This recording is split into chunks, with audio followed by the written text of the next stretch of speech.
It's April 12th, 2026. On a day of late spring, and it feels like it's already summer, it's a sweaty episode of the Very Terrible Podcast, along with TikTok Live. So for the first time, you're going to be watching an episode that I've got 2 or 3 cameras going at once, and I haven't figured out exactly what to do with my eyes yet. But I've got a second camera pointing right at TikTok Live. So we're recording TikTok Live into the actual show, while I've got another camera that's pointed over recording me record the show. So I have got Schrodinger's cat of podcasting now going on, but we're going to have a live episode where if you comment into this TikTok Live and then go back and find the episode on hopefully YouTube, if this thing even turns out all right, that you will be able to see, and it'll feel and flow possibly like a real radio show. I am at home by myself. It is all me by myself, so I will do my very best to carry this along on my shoulders and see where we can go. But I was on my jog today, and we only do the show on weekends, which sometimes can be quite the challenge. With the show being only on weekends, you get very limited. You know, you have to have people in place. You have to have things set up at the time, and you just hit the go button, go. I'm on my jog today, and I'm trying to figure out what topic can I do by myself where I might be able to carry this thing far enough where people would actually want to watch and listen. And I'm trying to think of the things I know about. So when it comes to things I know about, the list is not long. So the jog was actually quite quick. But after the jog and after it was over, I got thinking about people I've met over the last couple of weeks. These people I've met over the last couple of weeks, we've all always sit around and talk about retirement. And in my line of work in public safety, retirement is like this ultimate goal. And it's the goal that we really focus our energy on. Everybody knows their day. It kind of sometimes feels like a prison sentence, but you always know your day, and you're always working toward your day. And your regular health, your mental health, and all of these things that you put towards every salad you eat and every exercise you do is going to get you to that day where you're going to finally be able to be done working. So what happens then when you're going to be done working? A lot of people I've met in the past, and this journey of retirement and studying for it and preparing for it started with me when I was very, very young. I had a very atypical childhood and a different relationship with money that I wasn't aware was different until I became a middle to late teenager. This is going to be, chronologically speaking, right, into the very early 80s and into the 1990s, early 1990s. When you're a kid, you get birthday cards, you get Christmas cards, you get these things that, you open up your card. Hey, hugs and kisses, love aunt and uncle, XYZ, $20 falls out, $10 falls out, whatever it is falls out. That's your birthday money, your Christmas money. So what ends up happening is that with the birthday and Christmas money in my house, and which was completely normal at the time, that I didn't realize that my parents were like, hey, just put the money off to the side. We're going to go ahead and put it in the bank. Okay, that's just what we always did. It was never abnormal. Nobody ever even blinked an eye. We just always saved money. Come to find out, it was actually 1992. I think maybe it was 1993. And in 1993, I'm sitting on the school bus with my best friend, and he goes out with his brand new copy of Madden Football 92 for Sega Genesis. With this, I look at him and I go, well, how did you go and get that? And he says, well, I bought it with my birthday money. And I went, what do you mean? You bought something with your birthday money? And he says, yeah, I bought it with my birthday money. How is this, why is that a thing? And I'm like, you didn't have to put it in the bank? And he says, no. So I go through and I put it in the bank, or I put my money in the bank. He goes and he buys this video game. And I realize at the time now that something is kind of off. And then as teens will do, one talks to the other. Come to find out, I'm the weird one.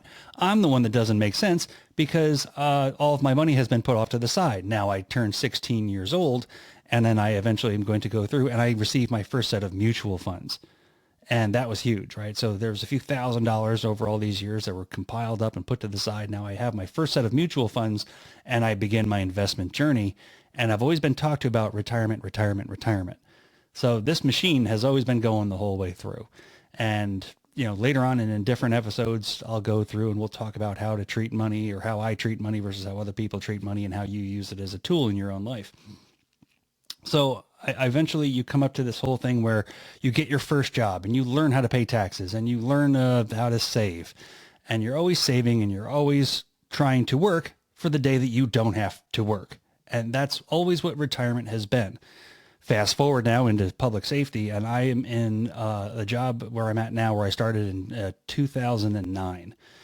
And in 2009, we had a group of retirees who all started in like the year 1990, and they're 20, they were coming up at the end of their 30-year career, and they're sitting there looking at themselves and like, well, we're going to get ready to retire. And I said, oh, that's fantastic. Good for you. Thank goodness you earned it. Everything else, everybody's healthy. Everybody's good. I said, what are you going to do? And they went, what do you mean? What am I going to do? I asked the question, what are you going to do? And he says, well, I'm going to sit at home. I don't go to work. And then I started to realize that I had a different attitude and a different outlook on a topic that everyone shares. So the reality of retirement really boils down to is you have to have something to do. If it's golf, if it's fishing, if whatever your activity is, you can very easily drink and shop yourself to death sitting at home, not doing anything. Or you can, an object in motion stays in motion. You can continue to go and do things out into society, interact with people, keep your brain sharp, keep your health up, keep moving, and that's going to give you that healthy, long retirement that everybody keeps working and asking for. So I started to realize, like, holy crap, these people have worked 25 and 30 years. And I said, oh, what other money did you save? And they went, we didn't. We have a pension.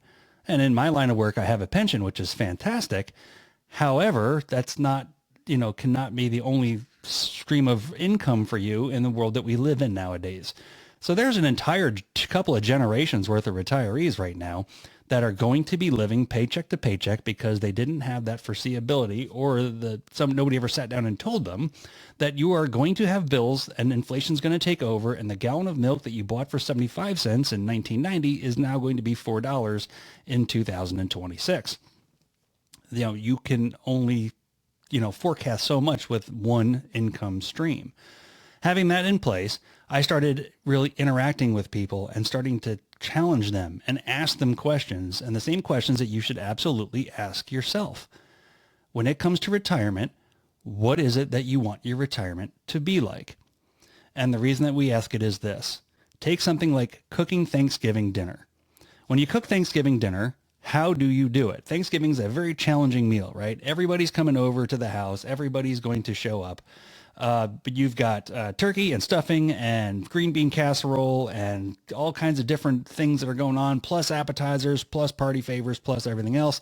How do you create the Norman Rockwell picture of Thanksgiving dinner for your friends and family every year, unless you do something called reverse engineering? The way you reverse engineer a meal should be the way you reverse engineer your retirement, and in theory, reverse engineering your entire life. Now, with that being said, you could sit down on paper and say, well, I'd like my retirement to be, I want to travel. I want to go see my kids and grandkids. I want to go, I want to buy a sports car. I want to do different and other things. All good and fine. Do understand, though, that over time, a perspective is a snapshot in time. So you at 15, at 20, at 25, at 30, at 35 are all very different people. That's not a bad thing. That's actually a really good thing, because what I would share with you is kind of like this. We're going to call it the Christmas tree theory, and I'm going to actually try to draw, because you can see it on the TikTok and you can see it on the episode. We're going to draw a Christmas tree, right? A Christmas tree has a star at the top, and then we're going to draw this Christmas tree, and this is called the Christmas tree theory. Now, I'm going to see if I can get this up there, right? So it looks like that. That is your Christmas tree, and that is it for the episode. Well, I'll tell you what, I might be able to, no, I can't really do it on both at the same time, but that's your Christmas tree, okay? And then you've got your Christmas tree over here for the episode with the stupid ring light reflection into it. But the idea is simply this. Let's see if I could put it into a place where, this is all one big experiment, by the way. All right, we can see it on the TikTok side of the episode, which means you really can't see it there. So what if all right, well, we can't figure that out. But either way, so let's do it for TikTok first. For everybody on TikTok, you're going to see the Christmas tree theory starts like this. You start at the bottom and you make big mistakes. I mean, just big mistakes. With this being your goal of retirement up here at the top, you're going to make really large mistakes. I'm going to buy the $100,000 pickup truck. I'm going to go out and buy the stupid things I don't need. And you're going to be wasting all kinds of money on side-by-sides and reflective lights and all this stuff. But after a while, you'll start your 401ks and you'll start your IRAs and you'll get to the end and you'll be taking care of your health and you can get to that retirement goal. These mistakes up here are much smaller than the mistakes over here, right? So for the episode, same thing. Your retirement starts down here, your plans, whether or not how old you are, and you go up the Christmas tree. You make the bigger mistakes early, and as time goes by, those mistakes become smaller, getting yourself to the retirement at the end. That's the idea. So when you look at it, you say, like, because here, I'll be the first guy to tell you, when I was 18 years old, I was convinced that I was going to be a running back for the Pittsburgh Steelers. It was going to happen. I don't know. They were looking for themselves to get a skinny white boy out of upstate New York. I was going to be that running back for them. Obviously, that did not pan out. But at 15 years old, I was convinced that was going to happen. Afterwards, my time would go by. I'd go out, I'd get a job. And then it found me into management.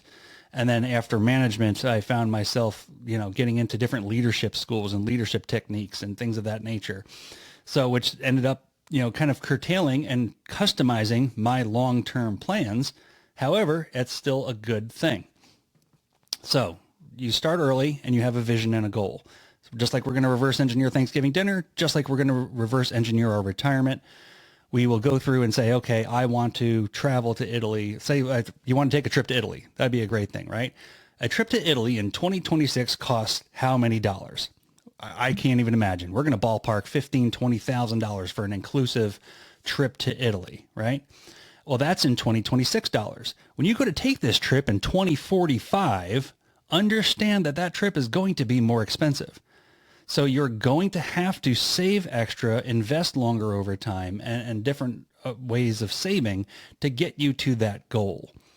That is one of the biggest mistakes people make is they work all these years, they don't save extra money, they get to the finish line with their hands in their pockets and they go, I didn't have that. So the idea of, especially when you have a retirement date in place at the time where, a lot of the military and public safety and things like that, your day that you're done the day you start, you're on the clock. You're on the clock and you're going to be saving that amount of time with whatever means you're comfortable with. Now, the big disclaimer with me, and I will always tell everybody, is I am not a financial advisor. I am happy to share with you what I think works. I am happy to share with you what has worked for me. May not work for you. The example I'll give you is this: Bitcoin. Bitcoin is one of the ones that for the, what I will call them are my kids at work, because at this point in my life, they are old enough to be my kids, that they asked me, they said, well, why don't you do Bitcoin? I don't do Bitcoin because I can't go and buy a pizza with it right now. And on my investment timeline, I will not be alive probably for the fruition of making this an easy to use liquid asset. Whereas I still have dollars, I can get dollars out of the bank and I can go buy my pizza with dollars. I cannot go buy my pizza with Bitcoin. For me personally, that doesn't work. Doesn't mean it's not okay. It doesn't mean it wouldn't work for you. So that is why I don't do, say, financial advising, because it's wrong of me to sit there and tell you what might or might not work for you as you progress through your education and learn over time. Going back to, these are the mistakes that people make, is you go through, you work your career, you didn't save, you get to the end, and now you're essentially trapped in this job where if you leave, you don't have any income to pay your bills and to make money with, and then you have to stay at this job that you may or may not want to do. You are losing time. You can always make more money. You cannot make more time, right? So the example, and though be morbid, the example I would give you is this. 100 years from today, as we sit here, all of us will be dead. There's really no two ways about it. And as you approach the years and the benchmark birthdays, say, in your life, these things have become much more clear and evident, where I will tell you that I have been on this earth longer than I will be on this earth, and my priorities will then change. I don't care as much about getting the sports car. I don't care as much. I'm not going to be on the Pittsburgh Steelers unless I buy a ticket to a game. I'm not going to have all those certain things, and there's nothing wrong with that. That's okay. And I understand that my time is shorter than the money. So like that balance is how I will balance out my priorities. And the same thing I would encourage everybody to do, that, once you get to a certain point, the having the money is great, and then how you utilize it afterwards is going to be your next priority. And then obviously part of that package is estate planning, making sure your kids are taken care of as far as college and all that goes. College, weddings, grandkids, and then just passing away and passing it on to the next generation while not losing everything to the government. So one of the questions earlier that was asked in the TikTok was, what kind of advice do you have for young people when it comes to investing? Invest early, invest often, and invest like it hurts. The one example I would give you is I am pretty forthcoming with the people I work with, and I will show them just about everything and say, hey, listen, like I can show you numbers on paper. And at the end of the day, the numbers on paper are very nice and impressive, and that's great. But understand that number I have on paper came at a cost. And that cost was sacrifice. I had to say no to a lot of things. I had to disappoint a lot of people. I had to not go on expensive trips. I had to not buy a sports car. I had to not do those things at the time. That's more along the lines of the Dave Ramsey and Susie Orman style of investment thought process. And that happened to work for me. Now, it's not to say it definitely works for everybody, but it did work for me. And I really have a wonderful account to look at now at the end because of it. However, if I die of a heart attack after this podcast, well, then it won't do me any good either. Question from the live is, what are our thoughts about the 60% rule? 60% of your paycheck. Excellent question. Okay. So the two things we don't do when it comes to money is always and never, right? We don't have always and we don't have never. We just kind of figure out by meandering what our comfort zone would be. So what we have, let's see, what I think 60% rule being save and invest 60% of your paycheck. It would be very sensitive to what your bills are at the time. If you're still living at home, like with mom and dad, and you're of over school age, right? So if you're of school age and all of your bills are being paid as far as your electric and your water and your food and everything else, save all of it. Absolutely treat yourself. Take 10% of your paycheck and spoil yourself with that. But, depending on what your number is, it would depend on what you should be able to save. Saving when you don't have any bills is so much easier than saving when you do. So while you're still living at home with mom and dad, save all you can, and then start learning about investing now. We live in a world where the computer that's in your pocket that makes phone calls will give you the answers to every question that you have. So there's nothing that says that you can't go online and learn about whatever style of investing you like. If you want to buy stocks, if you want to buy bonds, if you want to buy mutual funds, if you want to buy Bitcoin, if you want to buy anything that's of an investment nature, there is a plethora of information that is available to you. And I always implore you to do your due diligence. Finding out all those questions are answered at the time.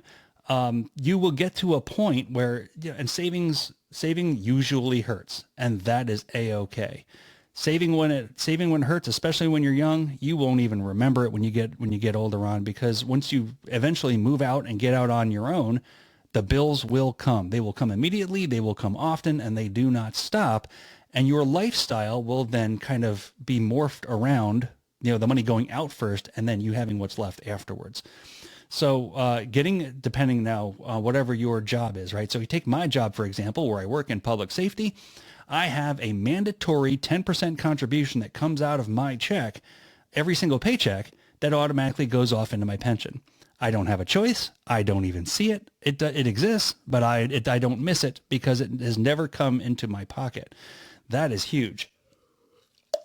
Having your money be automatically saved is something that is just, it's great. And it's sometimes, like, depending on how your saving vehicle works, whether it's having a pension or having what's called a 401k or a 457, different investment vehicles, you can get those out pre-tax.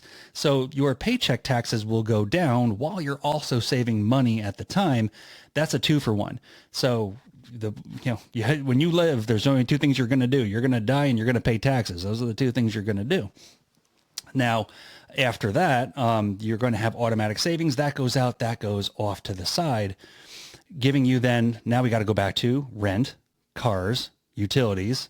And then, we're realists, right? I mean, Wi-Fi is pretty mandatory. You're going to have things like Wi-Fi and streaming services, and luxuries will then come in thereafter. You have to do what's comfortable, but however, always make sure that you save, there's a vehicle for saving in place. After you figure out the dollar amount of what you're saving, then you figure out what vehicle you're going to put that in. So whether it's an IRA, you have traditional and Roth IRAs. You could have 401ks depending on your employer. If you're a government employee, you get 457s. There's pensions. There's all kinds of different vehicles. Once again, it's what's comfortable for you and what's comfortable for your family and the people that are involved with you that have to share that lifestyle, because money is what makes it all happen. You don't have to look any further than just the regular in marriage. Money is one of the biggest topics that people argue about.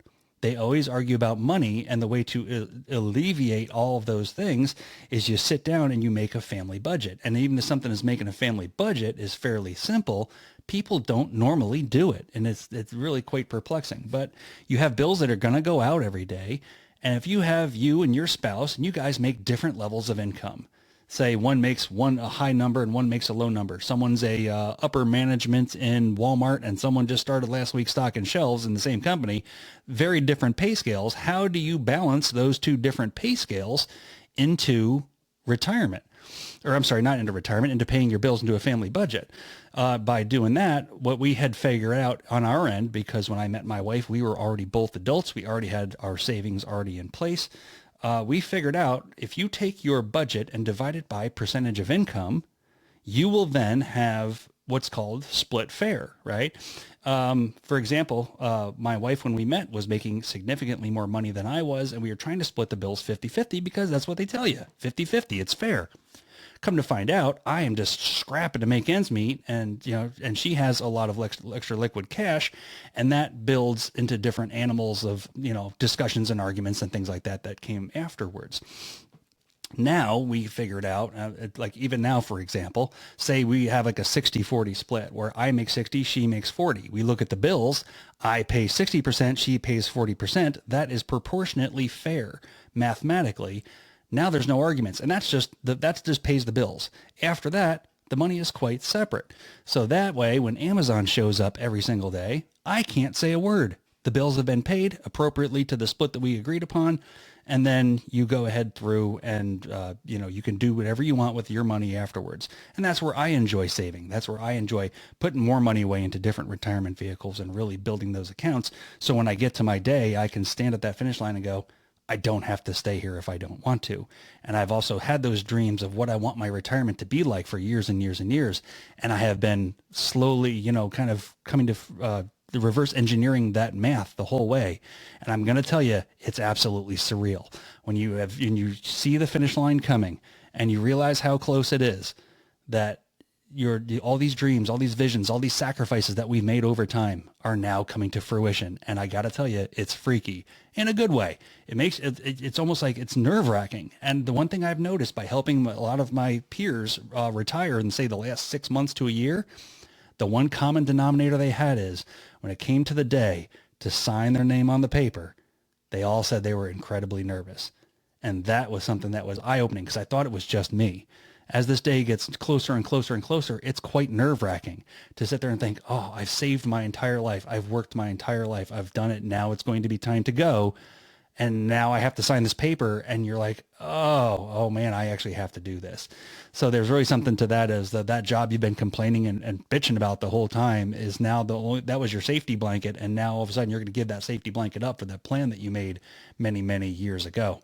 So it's something that's very real. It's very normal. If you get into that situation, just understand that that's going to be normal and not to be afraid of it. Question up says, how often do you see younger generations being educated on saving proper investment strategies? Not enough. Absolutely not enough. And it is so disappointing.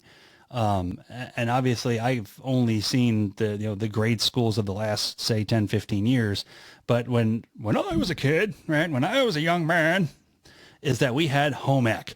Home ec was an actual class, and you went into a classroom with a kitchen and these long tables, and you basically, you were given a fake checkbook when you walked in the door.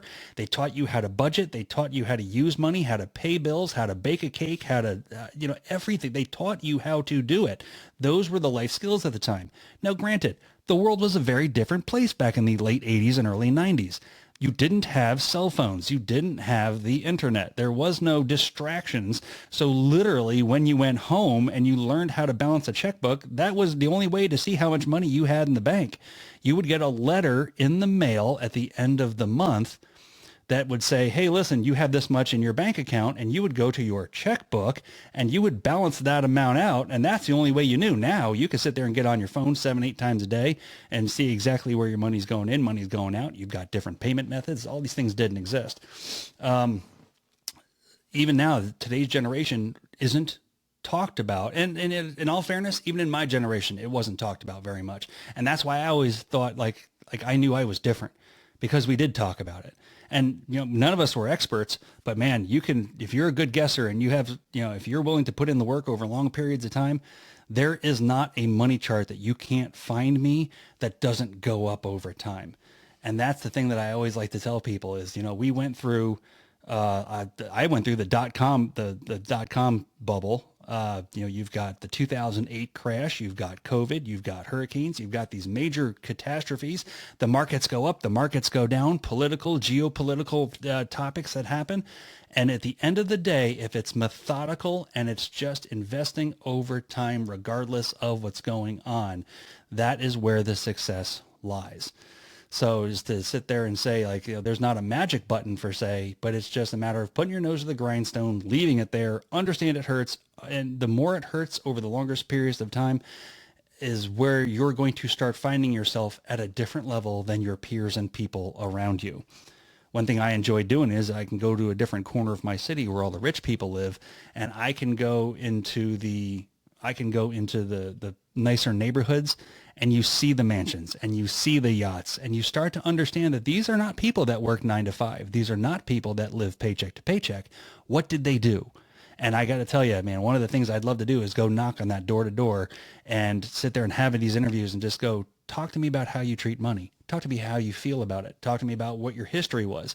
You probably find a lot of lineage money. You're probably going to find a lot of people who they inherited money, or they were given stocks early and things like that. So, you might find that. But at the end of the day, those are people that invested money in the stock market over time, just kept going. So, and it's very slow and it's very tedious. And there are a lot of months and years where I didn't think it would work out the way it did, but it did the way it was supposed to, only because of a long amount of time.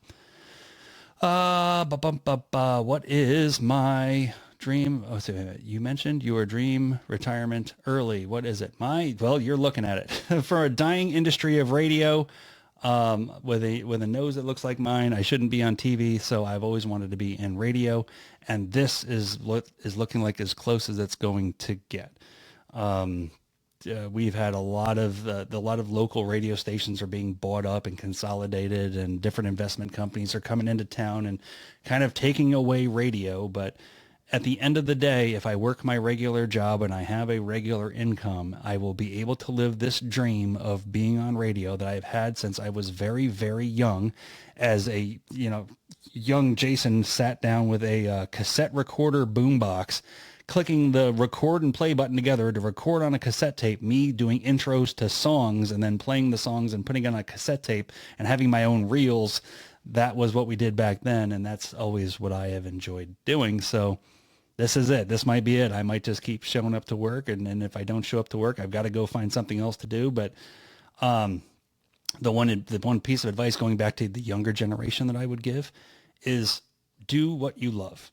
The money will find you. And I think that's the thing where you meet a lot of people when you talk to them that they work at jobs that they do not like. They work in careers that they just dread going to work every day. You don't have to do that. And if you pick a field that makes you happy, and if you are the best in that field, the money will find you. So obviously not everybody's going to be a TikTok star. Not everyone is going to be a social media influencer.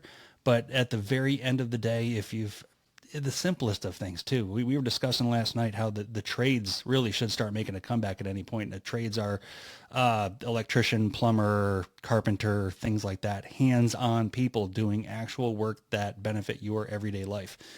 It doesn't take long, in especially South Florida, where you lose your air conditioning. Understand that you're going to want someone to come fix your air conditioner right away, and you're going to pay whatever that price is.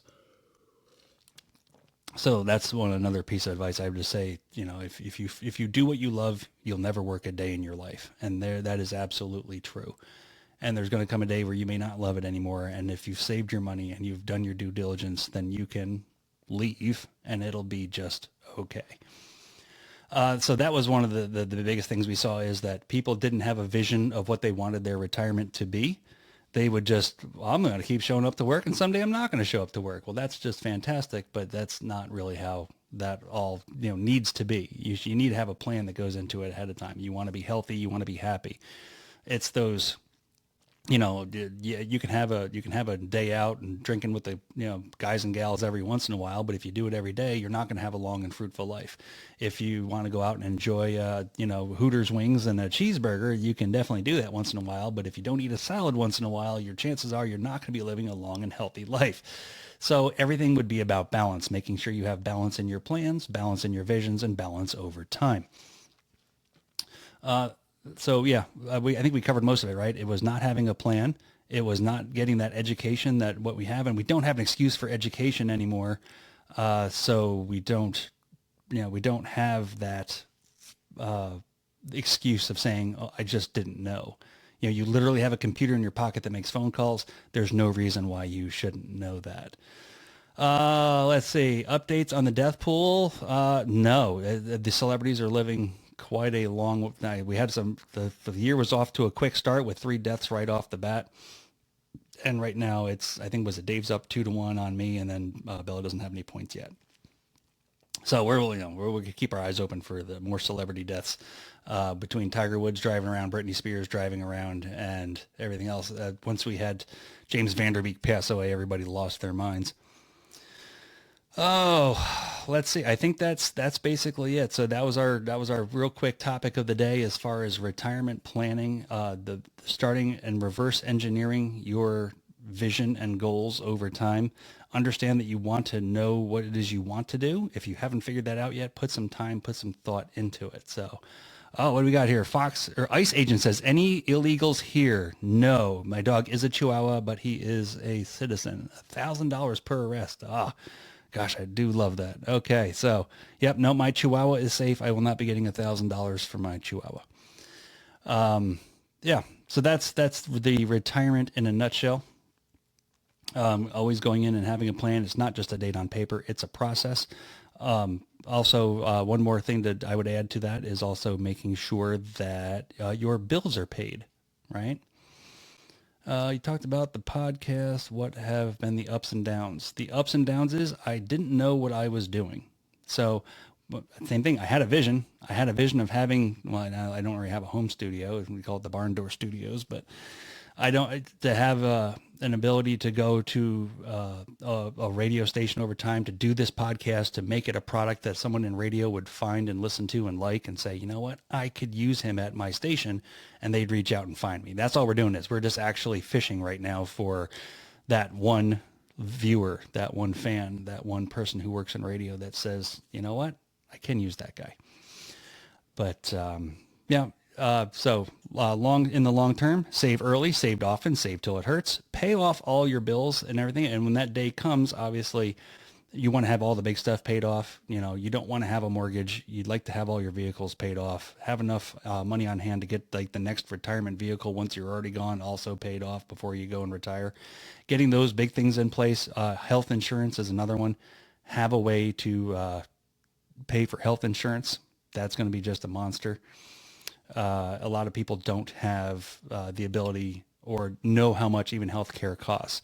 Do your research now, and just like the example with the gallon of milk we used earlier, go in and say, I know how much health insurance costs today in 2026. How much will it cost in 2046? And then that will scare the hell out of you, also making you save more over time. So with that, we'll have some other episodes that come up along down the way. I think this TikTok experiment, I think, worked. We'll put the video out. We'll see what it looks like. And we go from there. Thanks to Ian Myers for always hanging out and participating and keeping the flow going. Great job on your end. Let's see. Otherwise than that, on the recorded side, which you guys won't be able to hear, is that we'll have the outro music, and then the episode will be over. Whoa, that's loud. All right. So at the end of an episode, still April 12th, 2026, I'm Jason, and this has been yet another Very Terrible Podcast. Hey, Dave's here. Hi, Dave. Dave, we ran an experiment. So the experiment we ran is that I've got two cameras set up. You can't see them on the TikTok screen, but there's two cameras. One's pointed at me, one is pointed at the TikTok screen, and that those two are recording into the computer to have that live kind of feel, kind of feature to it. So that is what we tried to do. It looks okay. I will see how it looks. It's not the best. So, Dave, did you just get here? Did you hear any of this stuff earlier? Because I haven't really been able to keep up with who was in, who was out. That number on the top of the screen kept going up and down and up and down. So, well, very good, very good. Let's see. Yeah, all right, Dave just got here. All right, well, there you go. Well, unfortunately, you got here at the end. I think these things make recordings and they make their own videos, but I will have. If this thing looks good enough on the computer side, I'm going to go ahead and make the regular episode this feed, and then we'll go down there from that. All right, and that's that, guys. Thank you so much for hanging out. I'm going to go play with more computer buttons and see what we can figure out. See you next time.